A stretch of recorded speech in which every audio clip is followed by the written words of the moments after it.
Bonjour et bienvenue dans cette deuxième capsule vidéo portant sur les systèmes d'acquisition des données IP spectrales. Dans cette vidéo, nous allons poursuivre l'apprentissage avec deux nouvelles plateformes. La troisième et la dernière plateforme que nous allons découvrir est celle de l'agence spatiale italienne Prisma. Donc, dans notre navigateur, nous allons saisir simplement Prisma AI.it et avoir accès à la plateforme officielle sur le lien Prisma IT. Voilà.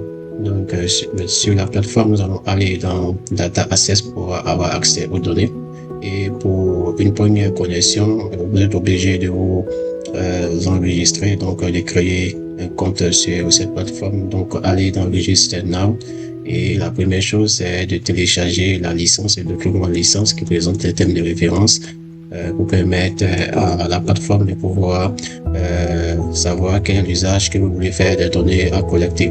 Donc, il est recommandé de remplir le formulaire en tenant compte d'un usage académique plutôt qu'un usage commercial. Donc, ce document peut être rempli, téléchargé et complété à partir de n'importe quel lecteur PDF ou même à partir de Chrome.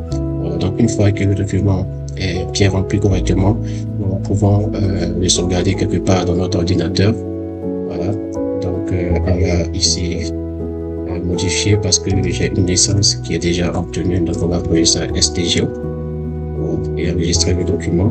Et une fois que le document est bien rempli, nous revenons sur la plateforme et nous allons charger le document en question.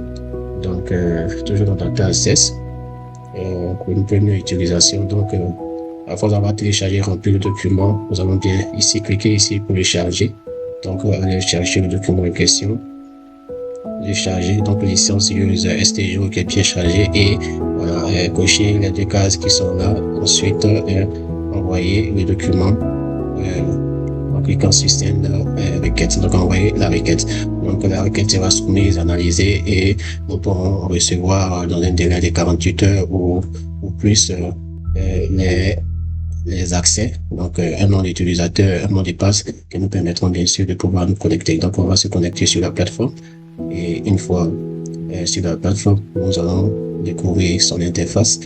D'abord en sélectionnant le catalogue. Donc, nous allons ouvrir le catalogue de données de Prisma afin de pouvoir avoir accès à ces données. Alors, la plateforme se présente de la façon suivante, donc agence spatiale italienne avec une carte interactive qui permet de naviguer sur les différentes zones géographiques. On peut sélectionner au niveau de l'Afrique de l'Ouest par exemple. Et à droite ici, nous pouvons définir les paramètres de recherche de nos données. Maintenant, nous avons défini la zone géographique, nous utilisons un rectangle ou un polygone. Donc, nous sommes au lac Volta qui est là, à l'est de la Côte d'Ivoire, c'est par ici par exemple. On définit ce rectangle pour définir notre zone géographique. Nous allons ensuite définir la plage temporelle, donc les images qui vont de camp à camp. On peut peut-être décider de prendre des images qui vont peut-être valider cette date comme ça, ou bien aller jusqu'en 92, donc j'ai des jours sur mon curseur, je vais peut-être en 80, voilà, en 1980, comme on a l'habitude de faire tout à l'heure, donc 1980 à janvier 2025, donc nous sommes en juillet jusqu'en octobre. Bon, on peut s'arrêter à janvier 2025 par exemple, voilà, donc c'est une date vraiment arbitraire que j'essaie de prendre. Voilà, juste pour montrer le process. Donc, le type de fichier, il y en a que ce type-là, le fichier Prisma et où la couverture nuageuse, on peut décider de la garder à 10 pour avoir une image encore plus nette et plus précise. Donc, on va soumettre en fonction des paramètres entrés la recherche. Donc, la recherche entre d'être effectuée selon les paramètres que nous avons entrés. OK. Nous avons ici plusieurs images qui sont présentées. Donc, la liste est là. Donc, toutes les images qui rentrent dans la fiche d'information renseignée vont apparaître là. Donc, nous avons décidé, par exemple, de choisir une image selon les différentes positions. Donc, ici, à droite, nous avons des informations sur l'image. Nous avons la possibilité de voir l'aperçu de l'image et avoir certains paramètres le code qui permet d'utiliser dans cet langage de programmation. Voilà. Donc, ici, nous avons les informations concernant l'image. Une fois que l'image est choisie, nous allons faire un clic droit sur l'image afin de pouvoir l'ajouter dans notre panier. Donc ici, nous précisons que les images Prisma sont pas des images qu'on peut collecter directement, ce sont des images comme l'objet à la demande. Donc nous faisons une demande au fournisseur en précisant bien sûr certains paramètres, donc le niveau de traitement. Donc le niveau de traitement LB2 qui est conseillé, qui est recommandé. Donc, nous allons regarder la bande programmatique activée, voilà, les différentes bandes que nous voulons conserver dans l'image. Voilà, donc, nous regardons toutes les bandes souhaitées. Nous précisons que les images Prisma sont composées de plus de 170 bandes spectrales. Donc, une fois que tous les paramètres validés, nous faisons continuer et nous pouvons vérifier cela dans le panier juste à droite en angle ici. Dans le panier, nous pouvons voir l'image que nous avons, voilà, demandée. Voilà, l'image apparaît là. Donc, nous allons simplement attendre que le fournisseur regarde notre requête et va nous transmettre un lien pour pouvoir collecter la donnée telle que demandée. La dernière plateforme que nous allons découvrir, en plus de celles qui sont présentées dans notre document de cours, est la plateforme Planet Imager, qui est l'une des plateformes spatiales hyperspectrales les plus récentes et les plus avancées. Elle a été développée par la NASA et le programme Carbon Mapper.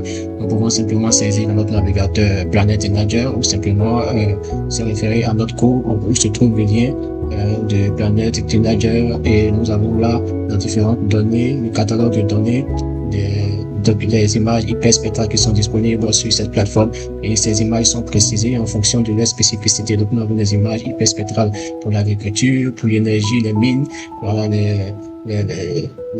l'urbanisation et plusieurs autres applications bien précises. Donc dans notre cas par exemple, on va simplement aller dans les images hyperspectrales adaptées à l'agriculture. Donc nous avons la couverture spatiale qui couvre ces données hyperspectrales et nous retrouvons ici plusieurs autres images qui sont disponibles sur cette plateforme. Donc, l'accès est très simple. Il suffit simplement de vérifier déjà les différentes données concernant cette plateforme et sélectionner, par exemple, une donnée que nous voulons collecter. Donc, cependant, par exemple, cette donnée, par exemple, en France, qui est institution de position géographique, on peut voir ici, par exemple, que les images canadiennes sont au format HDF5. C'est un format que nous avons déjà présenté dans la leçon 2. Nous pouvons voir ici les différentes informations, comme les différentes bandes, les longueurs d'onde de ces différentes bandes-là, et nous constatons que les images canadiennes sont en plus de 425 bandes spectrales. Donc, les images sont décrites sur cette plateforme également. On a la possibilité de les télécharger directement en local dans notre ordinateur.